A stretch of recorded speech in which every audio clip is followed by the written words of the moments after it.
Bom dia, turma! Hoje a nossa tarefa é bem diferente, não vai ter toda aquela animação como nas outras aulas, mas é porque o assunto é importante.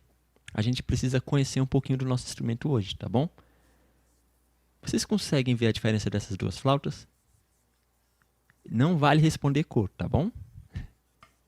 Por exemplo, a quantidade de furos, o formato, se eu mostrar assim de lado. Tem alguma diferença? Aparentemente não, né? Mas elas são totalmente diferentes em alguns fatores, que é a digitação das notas. E isso é extremamente importante a gente conhecer na flauta. Se vocês repararem, todas as músicas que eu ensinei até agora, a gente evitou utilizar esses furinhos aqui da frente. A gente sempre utiliza 3 notinhas no máximo. Ó, repararam isso? Por quê? Porque a partir do furinho número 4, as coisas ficam diferentes de acordo com o modelo de flauta que você tem. Se a sua flauta é uma flauta profissional, lembrando, quando eu falo flauta profissional, não é necessariamente uma coisa de adulto ou que tem algum segredo milenar ou uma mega história por trás. Eu falo flauta profissional porque ela vem afinada, ela tem os espaços exatos, diferente daquelas flautas mais simplesinhas que a gente às vezes ganha até na festa junina. Já viram aquelas flautazinhas de plástico que elas já são mais fininhas, elas não separam as partes do corpo como essa daqui. Então, o que que acontece, gente linda, meus amores? Hoje vamos falar sobre os dois modelos de flautas doces que existem, tá bom? Um é a flauta barroca e a outra a flauta germânica. O que que seriam essas palavras? Turma, tenta imaginar uma coisa. No Brasil, a gente fala português. Mas se a gente viajar, por exemplo, para os Estados Unidos, lá eles falam inglês. Ou seja, as duas são formas de se comunicar, mas são um pouquinho diferentes, não é não? Por exemplo, alguém aí fala inglês? Eu sou péssimo no inglês, infelizmente. Por isso que a gente está estudando na escola inglês. Para poder se comunicar com pessoas de outros países também. E o que que acontece? A flauta barroca, ela tem uma diferença nos formatos dos furos. E o que que isso vai gerar? Uma série de problemas para quem estudou na flauta germânica. Por exemplo, eu já ensinei para vocês que um dedinho na flauta é si. Na barroca também. Da mesma forma, por exemplo, algumas palavras faladas em português, elas são as mesmas utilizadas no espanhol. Isso acontece muito em idiomas, algumas palavras são iguais, assim como essas duas flautas. O si é igual. Mas, por exemplo, se eu pegar uma flauta germânica e fizer um fá, que é 3 dedinhos fechados com mais um, beleza? Nessa daqui, o fá já não vai ser mais dessa forma. Se eu fizer assim, não vai ter som de fá. Vamos mostrar como é que seria isso? Eu vou mostrar para vocês como é que seria um fá na germânica, tocado. Olha o som. E um fá na flauta barroca. Eu vou ter que adicionar mais dedinhos. Então, olha só. Se você tem uma flauta barroca, você vai ter que fazer isso aqui, ó. Vamos ver se o som é o mesmo? Olha só. Perceberam? Se eu fizer o mesmo formato de nota que se faz na barroca, só que na flautinha germânica, que é a mais popular, eu acredito que vocês vão ter aí em casa, na casa de vocês, olha como é que o som já fica diferente. Perceberam? Não é o mesmo som de... Olha aqui.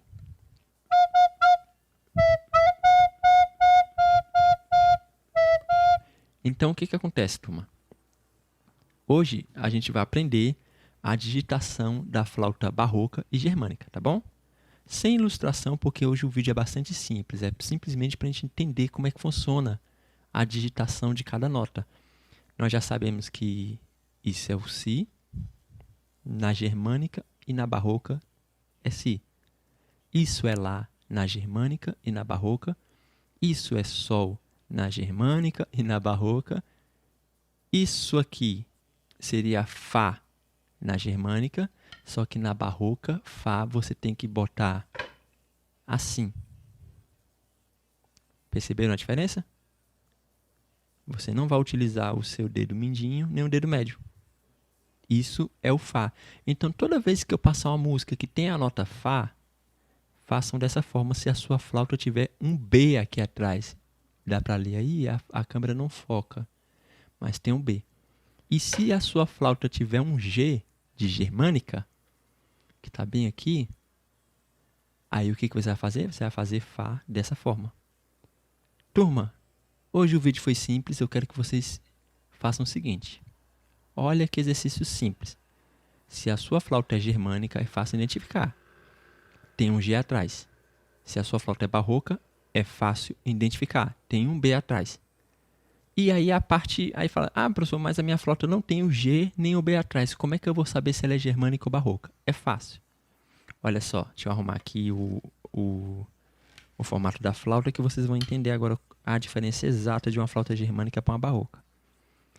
Olhando de frente, turma, essa aqui é a barroca. E por que eu sei que ela é barroca? Olha só. Se você pegar de baixo para cima o terceiro furinho da germânica, ele é pequeno. E o da barroca, ele é bem maior. Vocês perceberam? Então, assim, aí você fala, ué, professor, mas como é que eu vou saber se a minha flauta é germânica e barroca se eu não tenho uma flauta barroca para comparar? É fácil. Você está vendo que o furinho da germânica é pequeno aqui e esse é maior. No da barroca seria o inverso. Esse furinho aqui, ele é grande e esse é pequeno. Tá vendo a diferença? Flauta germânica tem um furinho pequeno e um grande depois desses dois furos duplos. E na barroca é inverso. É um grande e um pequeno depois dos dois furos. Aprenderam a diferença da flauta barroca para a germânica? Então, turma, olha só a tarefa de vocês hoje. Bastante simples, tá bom? Lembrando, com a voz suave, usando a sílaba tu ou gu, vocês vão fazer o seguinte. Essa flauta aqui ela é a germânica. Vocês vão pegar e vão tentar treinar todas as notinhas, começando do si, depois o lá, depois o sol, depois o fá, depois o mi, e vão tocar uma por uma assim, ó.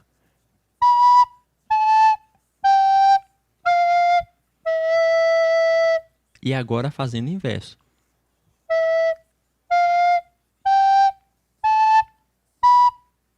Aprenderam? Então, esse é o treinamento de vocês. Tenham uma boa aula, treina bastante em casa. E quem tem a barroca, lembra como é que era o Fá? Era assim. Então, vocês vão fazer a mesma coisa, só que utilizando o Fá correto.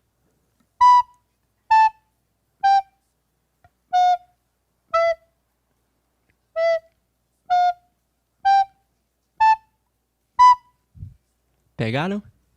Então, turminha, tchau, tchau, tchau para vocês e até a próxima. Tchau.